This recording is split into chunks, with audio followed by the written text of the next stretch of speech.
Can you hear me without a mic? Okay, good. I was hoping that was the case. I had one thing in mind, but actually this is actually small and intimate enough that I actually may deviate a little bit from what I have planned. So I have a script, and we will go through the contents of that script in a different kind of way. Instead of me actually, since I wasn't sure if I was going to stand before 25 or 50, let me modify what I was going to say and what I was going to do a little bit so as to get into a Q&A piece. As Dr. Clayton noted, I'm a historian, and I was a historian, as Bob Pratt knows, long before I became a university senior administrator.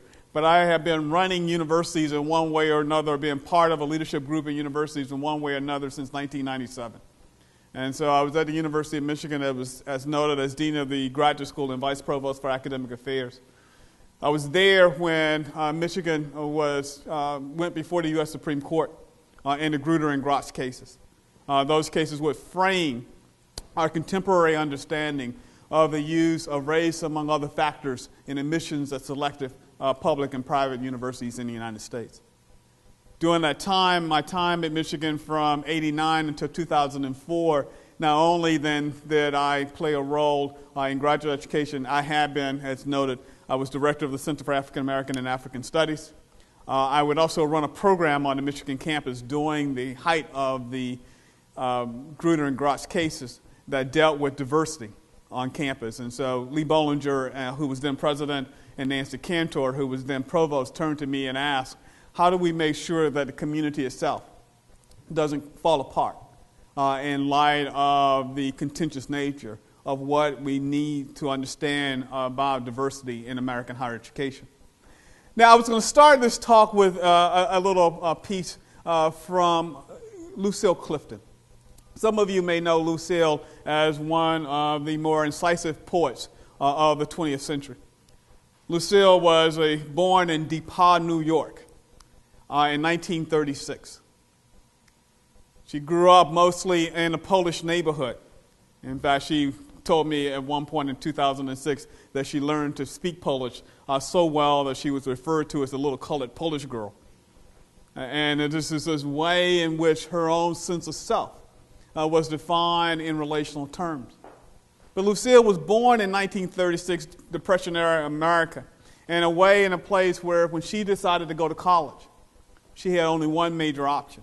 She was 16 years old, and she would leave upstate New York and go to Washington, D.C., where she would enter Howard University. And she would say years later, Howard was not only the pinnacle of educational attainment for African Americans in the 1930s and 40s and 50s, it was the place she wanted to go. But it was also the fact that there were only so many options available to her in that era, in that period. And so to think about then what it means for a whole generation and prior generations of Lucille Cliftons and the range of options that were available to them. To really help put this in place, it probably makes some sense for you to actually hear Lucille speak.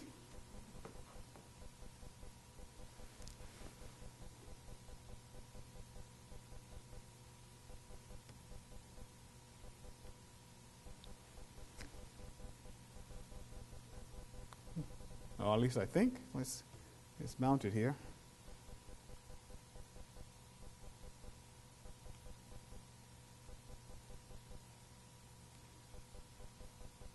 So does the Apple have the same effect as the PC when I click on the screen and the little button, it should go forward?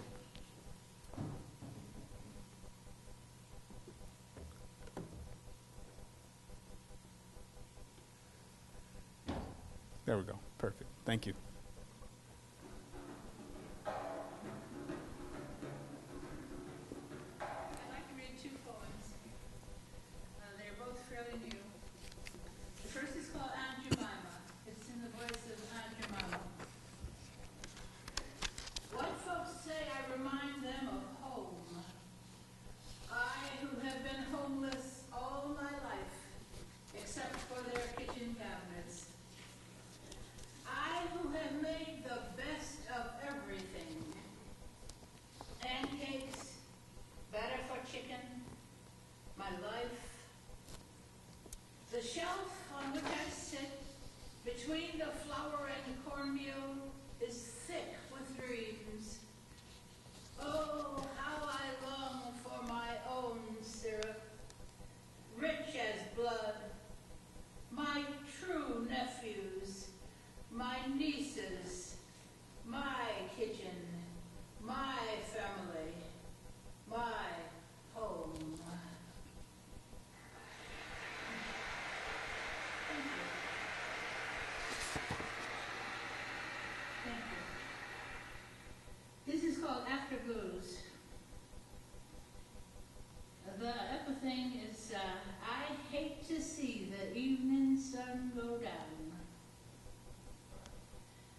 Partly I wanted to give you a little sense of Lucille, first not only as a historical figure and character, but in her own voice.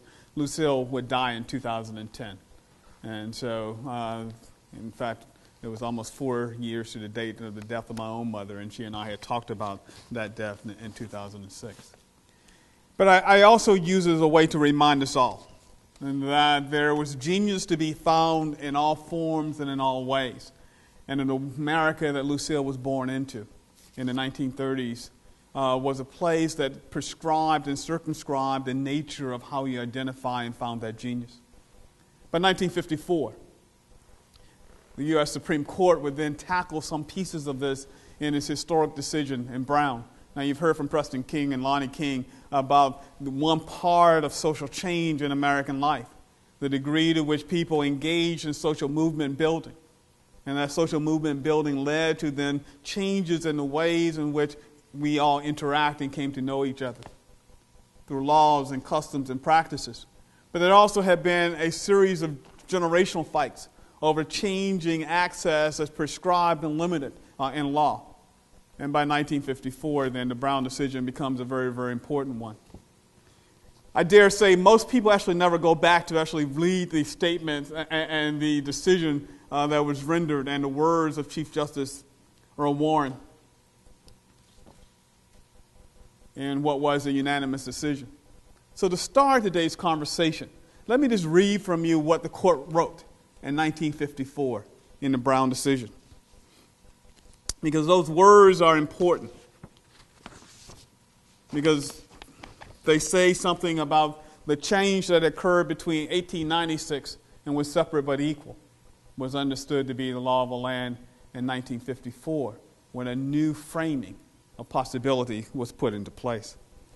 Chief Justice Warren, who many of you know as the former governor of California and who was famous for, among other things, for interning Japanese during World War II, would then be the symbol of a liberal court. And there's a sort of interesting irony in that period between 1945 and 1954. He would write, "These cases came to us from the states of Kansas, South Carolina, Virginia, and Delaware. They are premised on different facts and different local conditions, but a common legal question justifies their consideration today in this consolidated opinion. In each of the cases, minors of the Negro race, through their legal representatives, seek the aid of the courts in obtaining admission to the public schools in their community on a non-segregated basis. In each instance, they have been denied admission to schools attended by white children under laws requiring or permitting segregation according to race. This segregation was alleged to deprive the plaintiffs of the equal protection of the laws under the 14th Amendment." Warren would go on, "The plaintiffs contend that segregated public schools are not equal and cannot be made equal, and that hence they are deprived of the equal protection of the laws. Because of the obvious importance of the questions presented, the court took jurisdiction. Today, education is perhaps the most important function of state and local governments. Compulsory school attendance laws and the great expenditures for education both demonstrate our recognition of the importance of education to our democratic society." Now, pause here. I mean, this is one of these pieces where even in 1954, education was not just presented as an opportunity for access to the material goods of life. But the court is saying in 54, education is key to a democratic society. And broad access to education is important to the maintenance of that democratic society. And the court will go on, "It is required in the performance of our most basic public responsibilities, even service in the armed forces. It is the very foundation of good citizenship. Today, it is a principal instrument in awakening the child to the cultural values, in preparing him for later professional training, and in helping him to adjust normally to his environment. In these days, it is doubtful that any child may reasonably be expected to succeed in life if he is denied the opportunity of an education. Such an opportunity where the state has undertaken to provide it is a right which must be available to all on equal terms. And the court will go on to say that, in effect, that what they are considering is the separate but equal interpretation coming out of Plessy, and they believe that to be null and void. And they will go on, as many of you know, then to remand these cases back to the lower level, say, come back within a year and tell us how you're going to begin to redress what had been done. Brown 2, as many of us know, the scholarship then follows in 1955. And for people my age, I was born in Virginia in 1955. The most classic of all phrases, all deliberate speed, came to mean something particular. I was born in 1955, and in the state of Virginia, all deliberate speed would take another 15 years. And so the schools, the public schools in Richmond, in Norfolk, and across the state would not effectively desegregate until 1970-71. And you think of that. So from 1954 to 1955, and I'm leaving out chapters where they closed schools and interposition and a whole range of other tactics were utilized, but it was 15 years. Because between 1971 and 1972, then, across the South, you see for a very brief period an attempt to begin to desegregate schools. What's fascinating is then to observe the implications of that particular framing, right? Because between 71 and 78, you see that for the first time then populations and proportions changing. To be autobiographical. And so in my high school in Chesapeake, Virginia, what became Indian River High School, Chesapeake, Virginia, when I entered in my sophomore year for the first time, I was in a school that was mixed. It was 55% white, 45% African American. Going back to that Brown decision about what it meant then to build a democratic society, I went to school with the kids whose uncles were the grand wizards of the local Ku Klux Klan. I know that because they told us. I had a geometry teacher who used to regale us with stories about the good old days on the plantation, notwithstanding the fact that at least half of the students in her class had a different narrative of those good old days.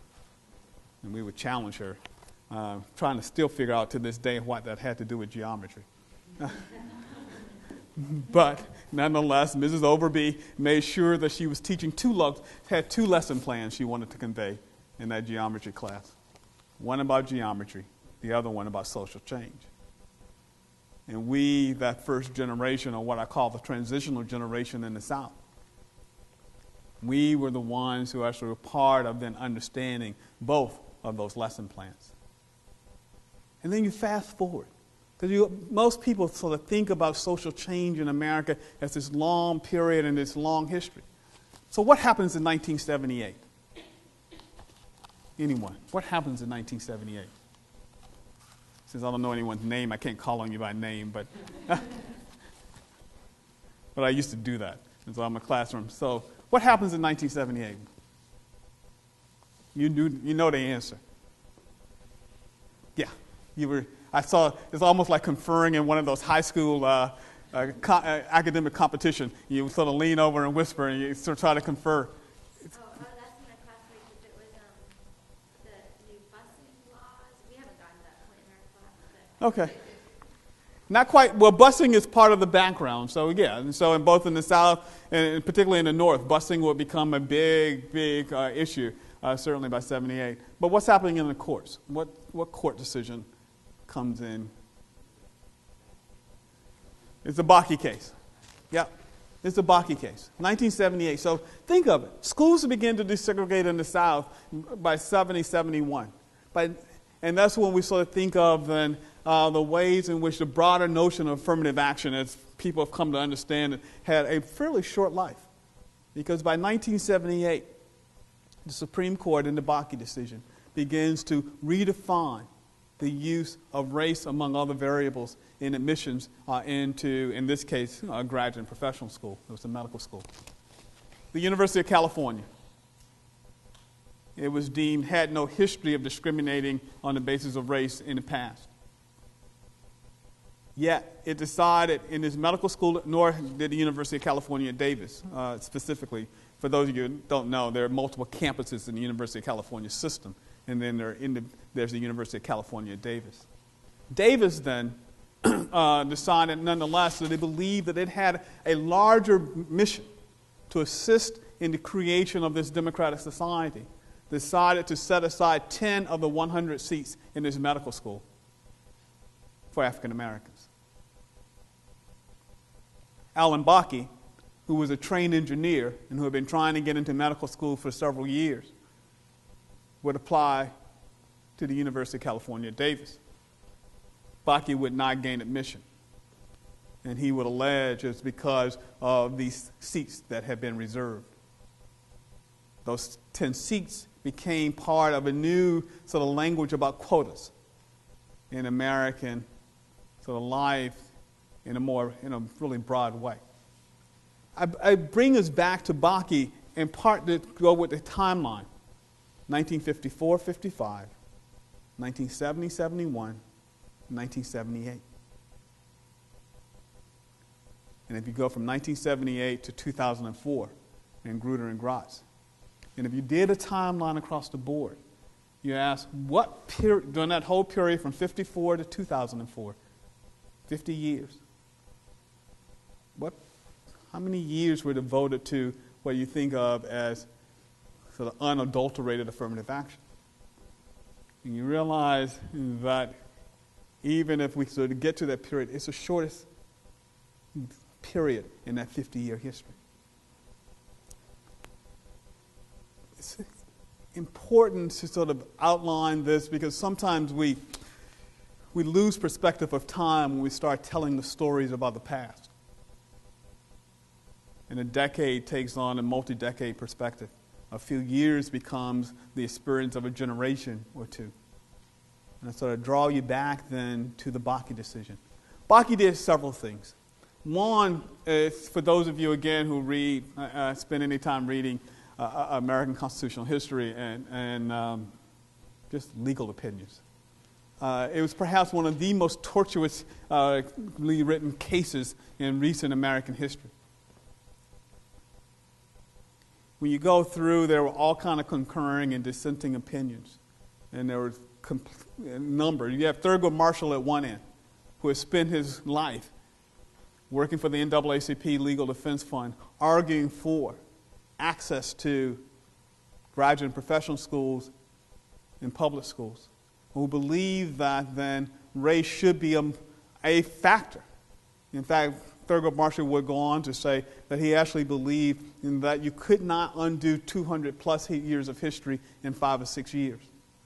And that race should continue to be a factor as we actually look at who gains admission to schools. Other members of the court were less convinced. And so they would conclude on a compromise and say that race should be among one of several factors. And so you end up looking at and sort of telling this story of Bakke, because Bakke would then introduce new language of strict scrutiny and a range of other things that had to be applied. The elimination of quotas and a whole range of other tests that would emerge over the next few years. Fast forward, between Bakke in 1978 and Gruder and Gratz in 2004, or 2003 technically. What emerges as then the new argument? The new argument then turns on one about diversity. And so we go away from a 1950s framing talking about the importance of remediating racial discrimination in American life and culture, to a new argument arguing that diversity is key to the making of a democratic society. It was a little embedded and implicit in some parts of the Brown decision, but it had to be pulled out. And so most universities, I dare say my universities in the past and current, but most universities have embraced the diversity argument. And in fact, one of the great strengths of the University of Michigan case, in my view, in Gruder and Gratz, is not that the courts concluded in the Gruder case that Michigan had narrowly tailored a set of principles to allow for creating of a diverse class. It was actually the social science research that went in to supporting all of it. Twice in the 20th century, or once in the 20th century and once in the 21st century, twice in the last 50 plus years, social scientists have played a major role in influencing judicial decisions on questions of race. First was the Brown decision. So if you go back and read Brown, you realize some of the leading social psychologists of their generation would play a fundamental role in putting together a really cogent argument about what happens as a result of separation and segregation.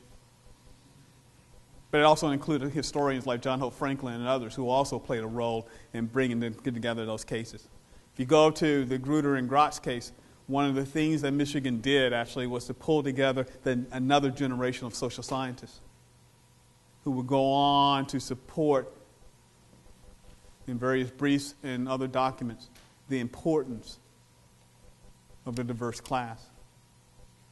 Pat Gurin, who was chair of psychology at Michigan, a social psychologist, and her colleagues would go on to demonstrate three things.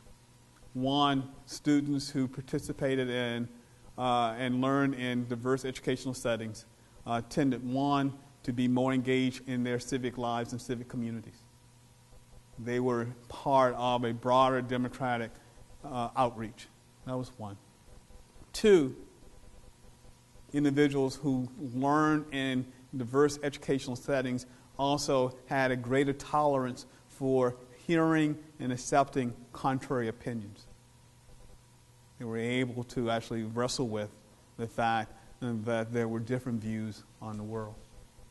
And third, such individuals also tended to have then a broader social network group, both in college and out of college.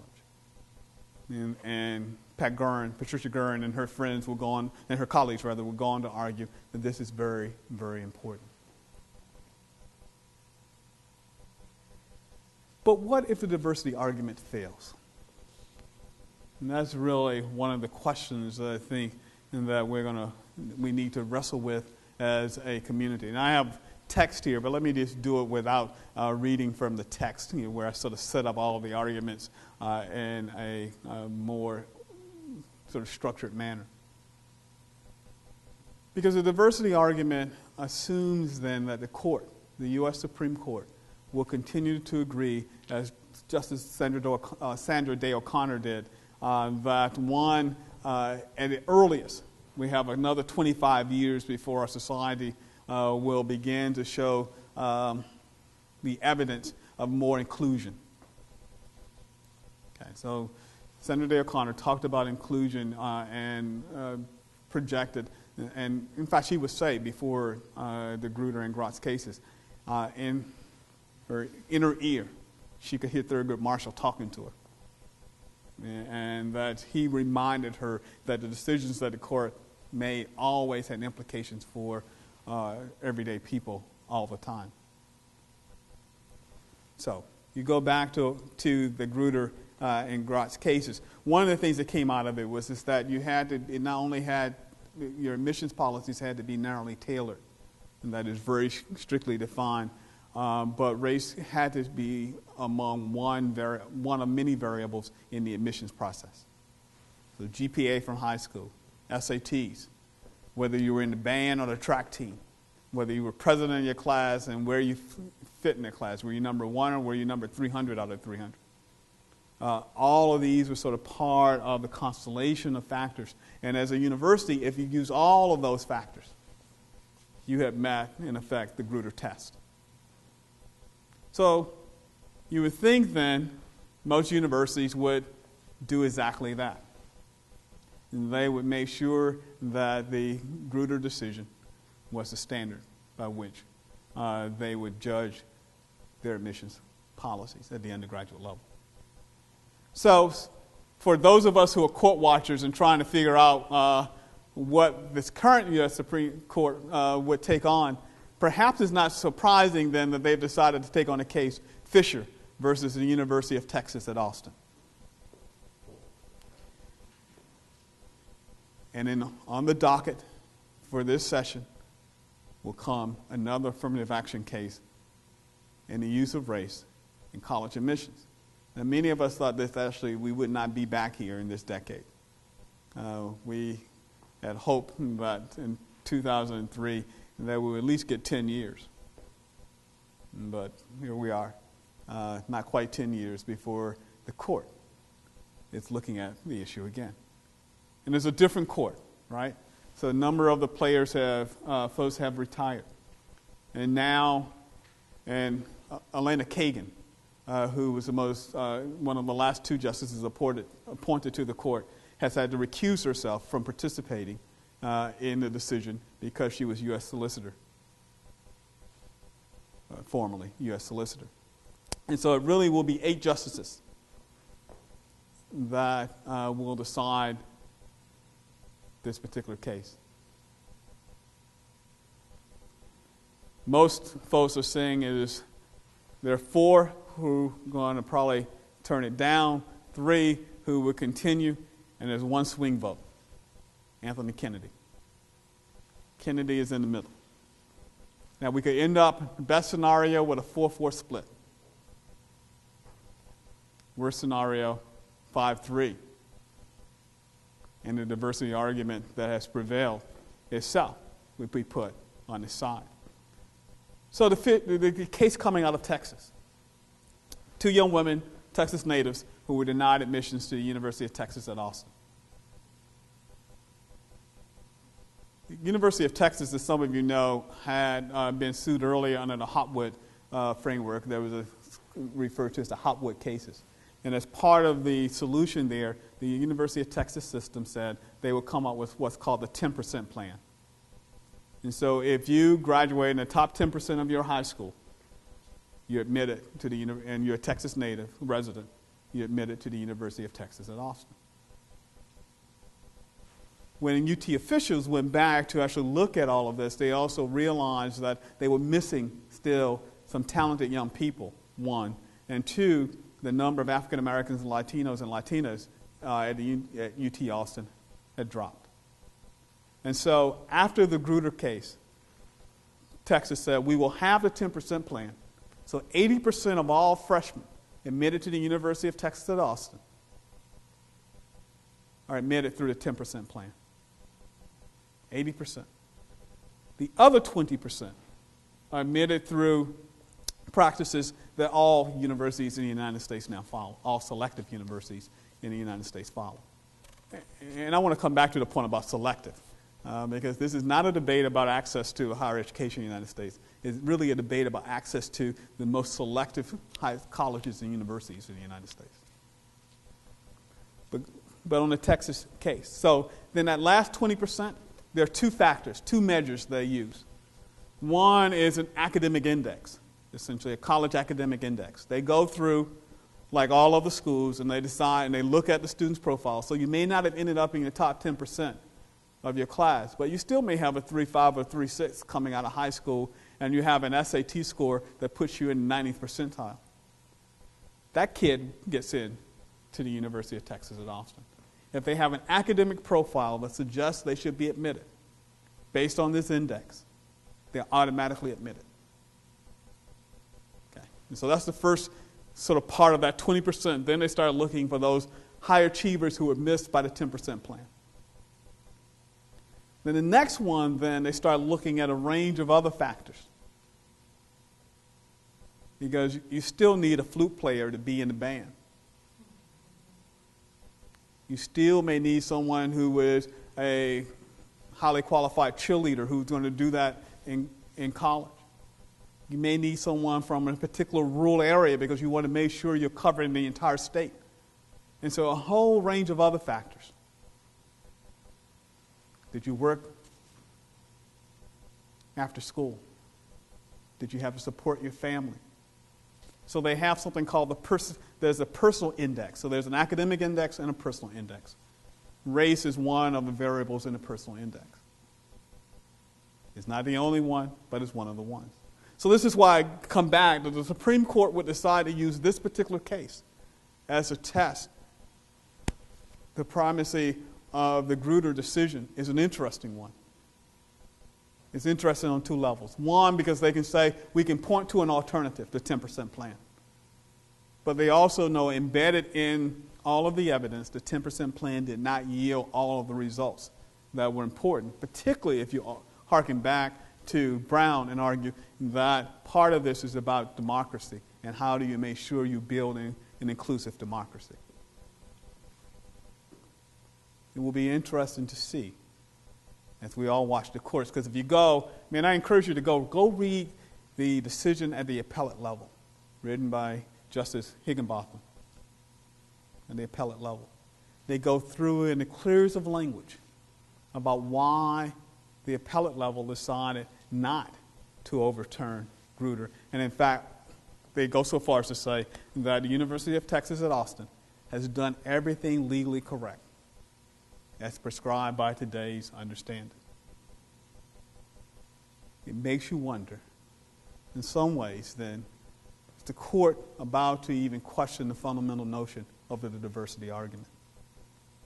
That we have reached a level of maturity in the American society where diversity, as we've come to talk about it, is no longer important. An open question.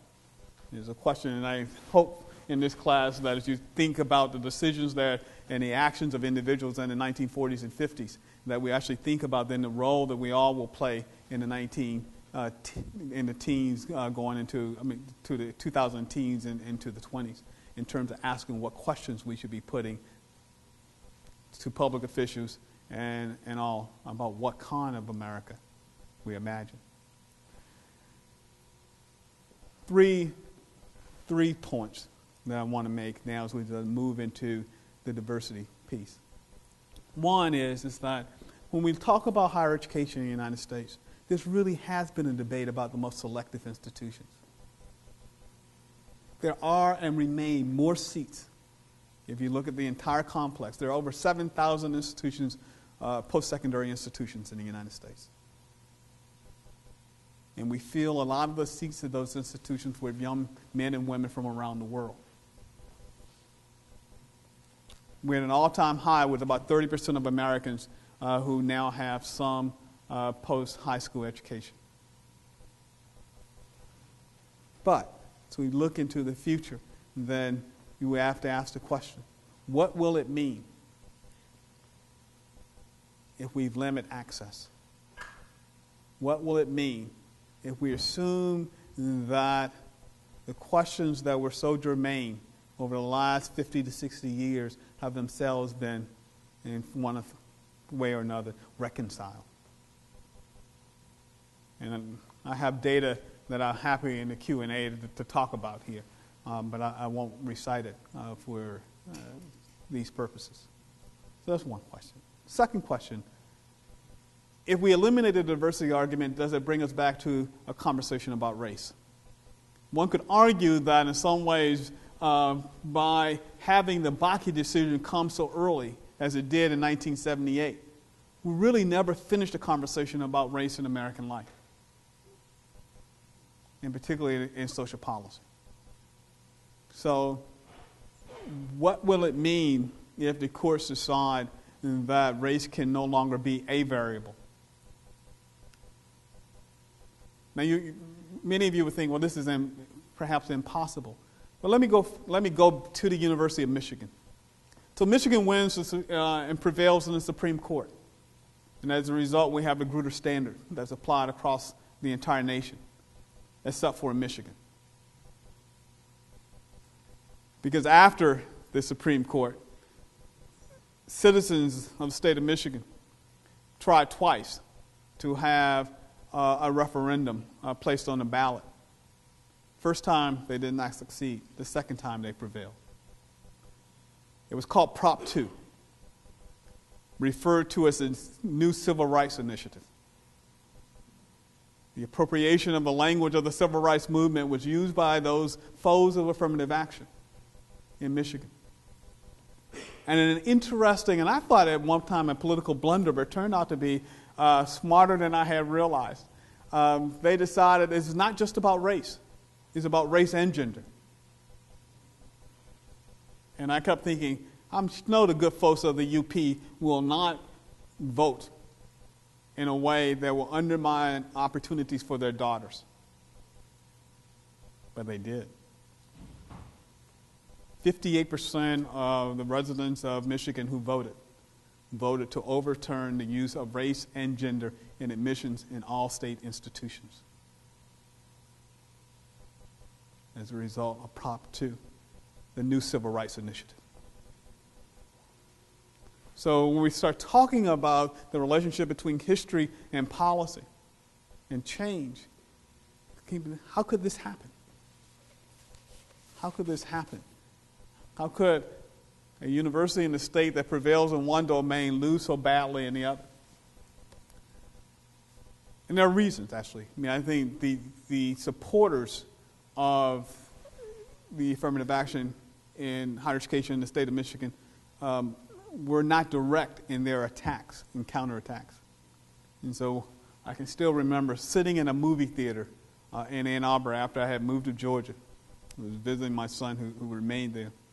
And we went in, and there was an ad in between the movies of two girls at that point, 14 years old, no more, one black, one white, talking about the importance of education and et cetera, et cetera. But it was one of those ads when you realize in the end, you look at it and go, what was that about? It never said Prop 2. It never said that you should continue to make sure we have access. It was so amorphous as not to be direct. And as a result, it contributed to the backlash. Because even those who were trying to support it could not come out and name what they needed to name. So that's just one example. And where public policy then at the local or state level begins to undo what the courts. And so you lose in the court of public opinion even if you prevail in the judiciary. Last point. The demographic change that we're going to see in America by 2013, this country will be majority, quote unquote, minority. The anxiety over the change in demographics can be found and realized in all kinds of places. The questions about how we think about public policy and the relationship between policy and history, between history and social change, between social change and policy, can be found in some ways in that space in between the world that we know is shifting. And so we find ourselves coming back then again to the question of how do we build an inclusive democracy if we ignore some of the things that we think we know. So let me ask you a question. How many of you have ever played what I refer to as a racial guessing game? You ever walk down the street and you see someone and you're trying to figure out, okay, I don't know who they are or what they are. You're trying to place them in a box. Be honest, how many of you played it? Yeah. Why do you do it? Let's think about it. So if we end up saying there's something that is never important, yet we all find ourselves at various times ascribing importance to it, that we need to order our world in a particular way, framed by the sociology and the psychology and the history that we all know as part of this great land of ours. What does it mean that race is no longer important? That even the most educated find themselves playing a racial guessing game. And the questions that follow that moment where sometimes you slap yourself, I shouldn't be doing this.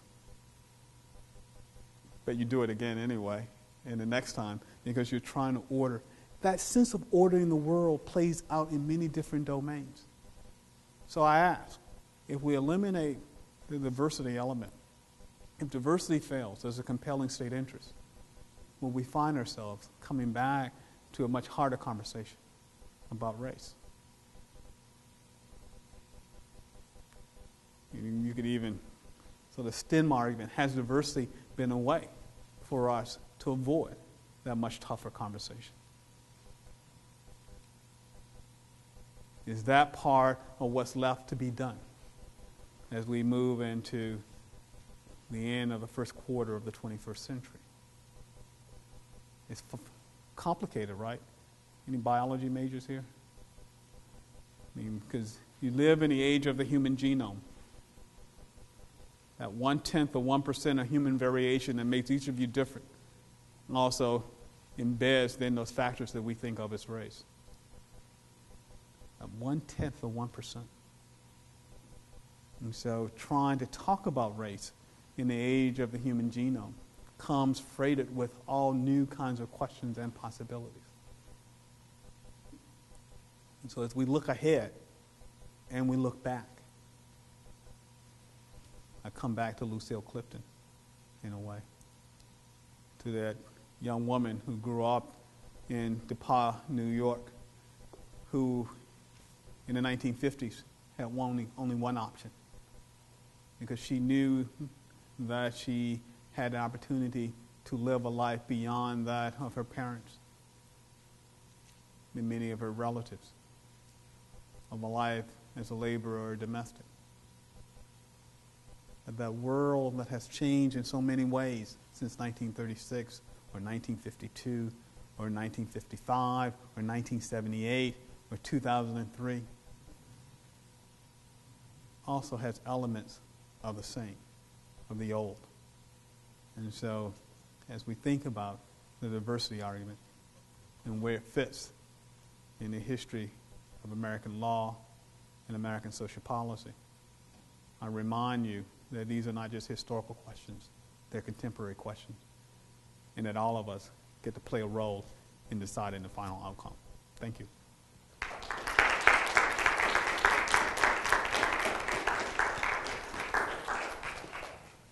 Okay, we have time for some questions. Yeah. And I ask questions too, so as you can tell. So if you don't have questions for me, I'll have questions for you. And so I figure it's fair game. So questions, anyone? Thoughts? Yes. Would you tell me your name? My name is June Smith. Jim. Okay.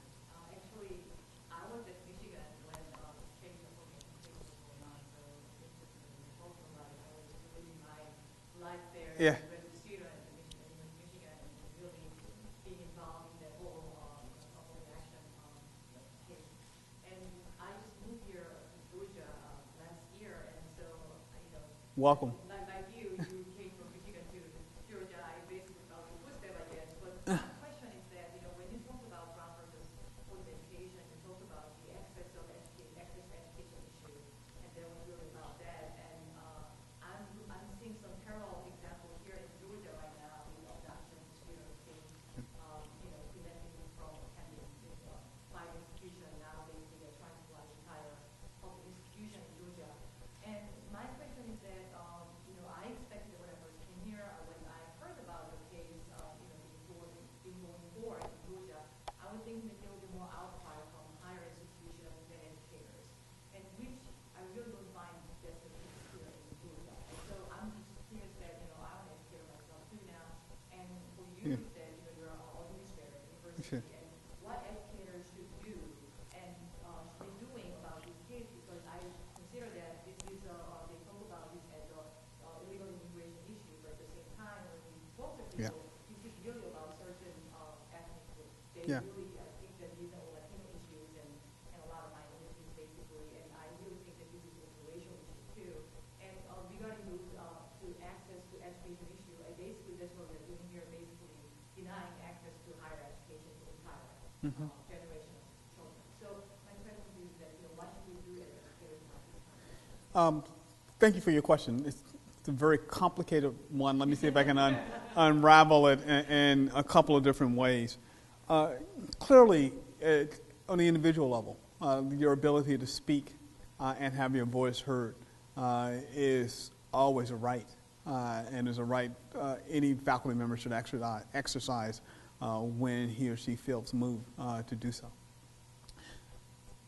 At the institutional level, I mean, it's a complicated piece, and there'll be some in this room who can correct me. But as I recall, at least a year ago, there was a distinction that was created between UGA, Georgia State, and Georgia Tech had one set of sort of guidelines, and then all the other state institutions was slightly different. And so there was a separation. Major research universities got a little more of a pass in a certain way than some of the others. And this is this interesting part of it to understand. And from where I had a trustee come to me asking what we were going to do to, as a private institution to reflect the state mandate, and I said at this point, my hope to do nothing. I didn't see why this was an issue. And there was an article in the New York Times Sunday magazine about a little more of a year ago of a young woman, because in California, for instance, which is an alternative, California has different provisions that while you may be undocumented, but if you have the wherewithal to actually gain admission to one of the University of California institutions, you can attend. And so, and as I was saying to my trustee, and here was the analogy, I said, look, if you can imagine that you're first generation, that your parents are coming here and knowing there's a specter that someone will be looking for them because they do not have the documentation to say they're in the country legally, that you have been able to achieve sufficiently enough through elementary school, middle school, and high school, overcome all of those obstacles and be admitted to one of the most selective institutions in the United States. I want you. Because you tell me something about yourself that's different than a whole lot of other people. Now, if you were outside the United States, I could bring you in as an international student. You just think of that. I mean, so there's a public policy solution. They're an international student. And we have no prohibitions on international students if they gain admission and get a visa from coming and attending. It's only because of this sort of status. And so I think part of the question, and it goes back to the heart of your question, is why do we do this? I mean, who is being aided by having that kind of high wall? Would we not be better off educating those who have excelled? Are we not better off rather than putting up new barriers? That's the public debate that needs to be had. And I think one way to deal with it are then to use the public forum inside of our institutions to debate those most critical issues of public policy. It's a complicated answer to a very, very complex question. And I'm sure that there are members of this administration who spend a lot of time going back and forth to Atlanta and Capitol Hill, the Capitol, trying to figure out how to negotiate the gray spaces that exist in all of the laws that we put into place. But no, it's a huge issue. And there are models out there. There are alternative models. Other kinds of questions. Thank you for the question. Other kinds of questions. Yes? Well, this is sort of, I don't want to maybe spend too much time in this area, but I was thinking about the Bakke decision, because a lot of the sort of language around that Board of Regents decisions, those 5 schools, is that those are the 5 most competitive schools, and that those are the schools that have been shown to, and I think this is almost the exact word, like deny qualified applicants when undocumented folks have access. So there's, to me, it sounds very much like what Bakke was arguing, that he was qualified, that people that weren't qualified were getting access when he shouldn't have had access. And so I guess I sort of wonder. Yeah, in this case, what's evolved over the years, let me draw a distinction between Bakke and Gruder, and even Gratz. Gruder was the law school case, Gratz is the undergraduate case. By 2003, by the time the Michigan cases were fought before the Supreme Court, no one debated that the students who were admitted were qualified.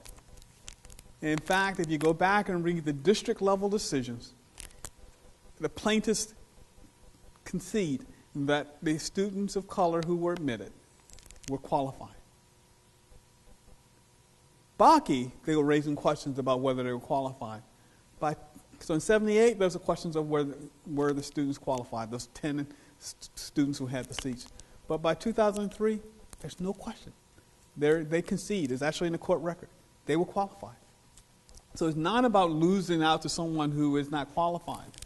And in fact, on the Michigan case, things I left out, but we'll add, in the Michigan case, the most fascinating piece, you know how we ended up with the Gruder and Gratz case to begin with?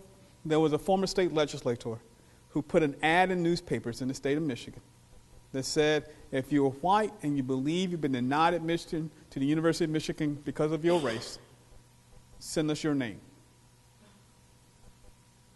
500 individuals did.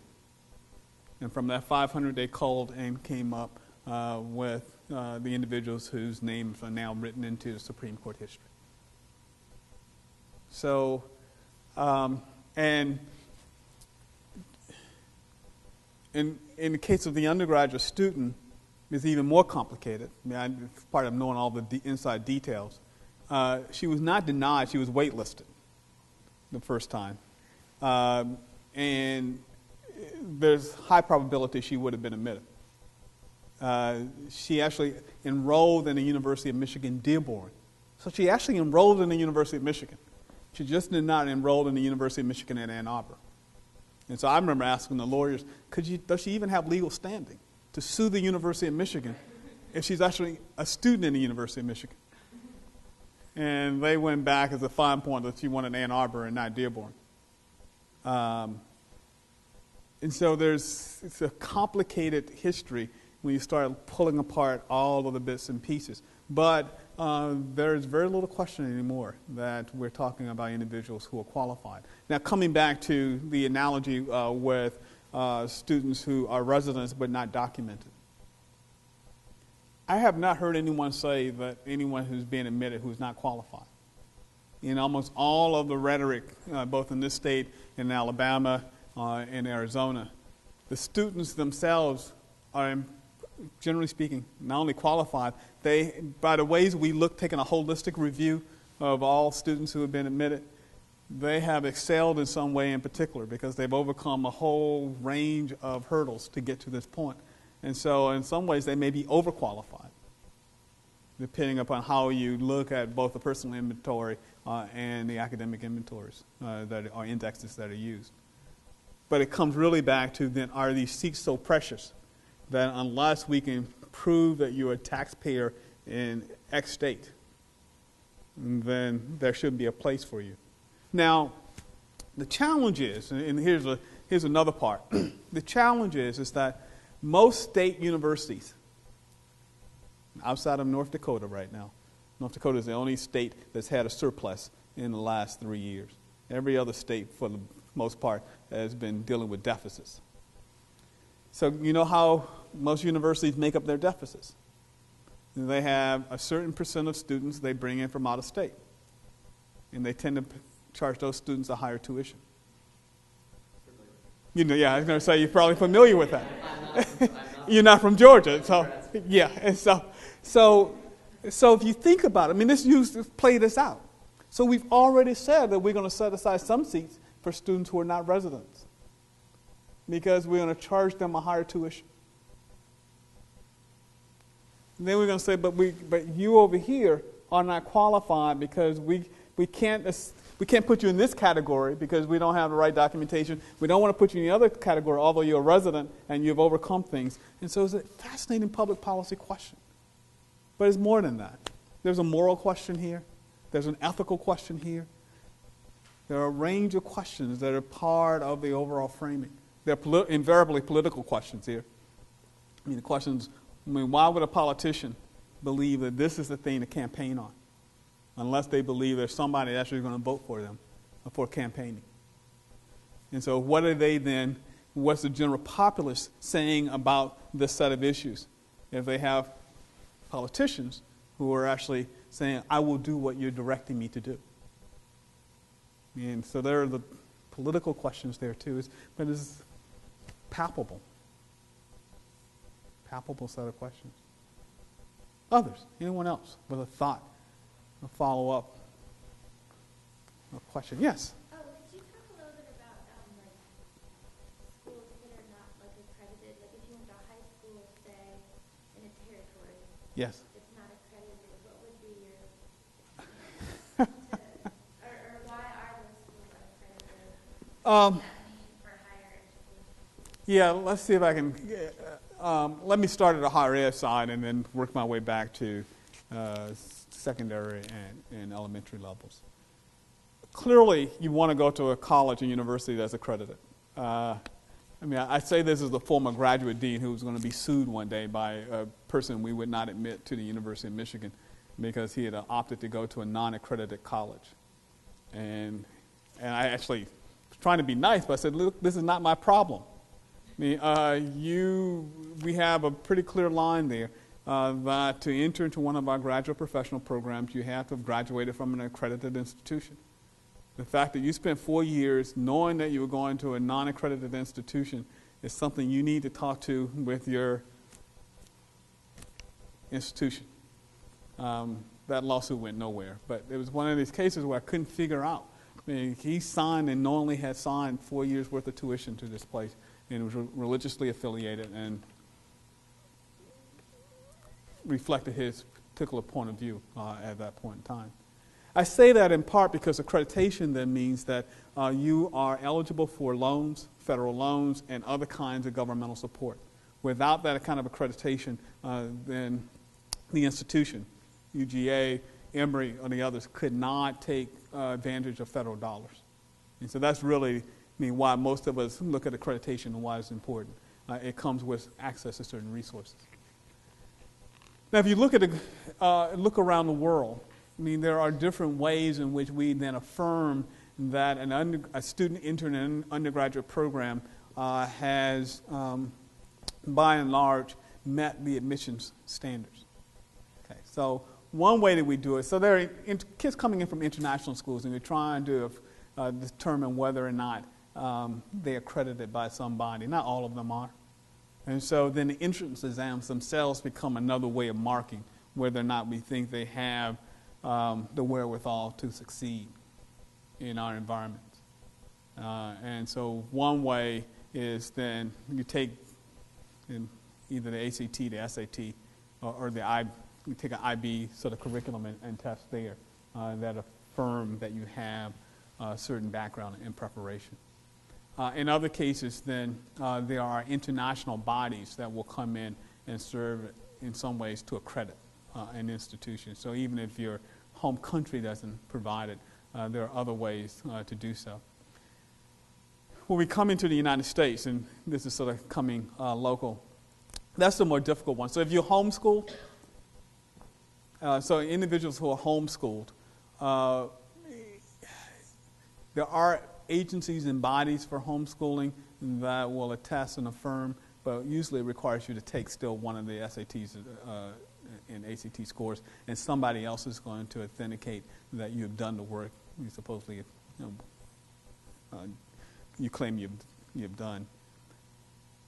If no accrediting body is there to affirm, there's no national sanctions, then you're actually in trouble, and there's no way for us to independently verify that you have the record that you claim.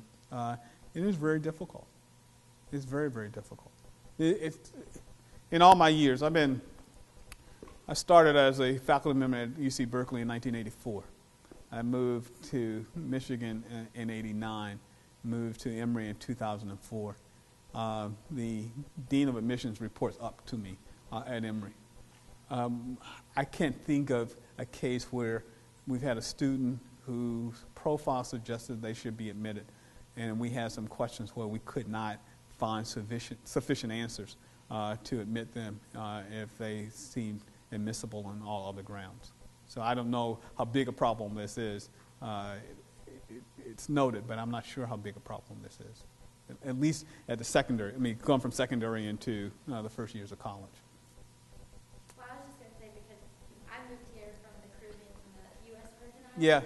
And I was working in the schools a little bit, well, middle school mostly, but the high schools were not, it was pretty much a dead end after high school. The territory, Yes. they don't really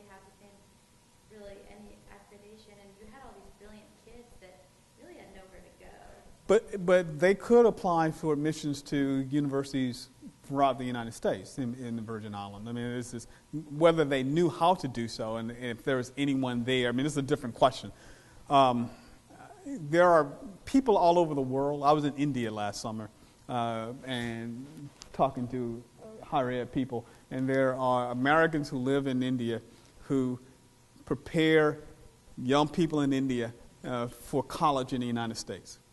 They align them with admissions officers, and they make sure they get the right courses, et cetera, et cetera. And so, to be honest, there's a market. I mean, so if you know the Virgin Islands and there's no one there and you want to go back and position yourself as that person, there is a market there. But I know in other parts of the world, it's a pretty active industry. And the folks know each other. And more than that, the admissions counselors at major colleges and universities all over the United States want to know them. Because if there's a talented young person in the Virgin Islands who should be in one of our colleges, the last thing we want to, the first thing we want to know is the name and how we gain access to them. Were you? Okay, yes. I like the question you posed earlier when you discussed eliminating the diversity question. Yes. And what does that do to the conversation on race? Yeah. Because we actually were sitting here prior to discussing like the cultural diversity course here and discussing, well, what do we talk about in that course? Do we talk about race?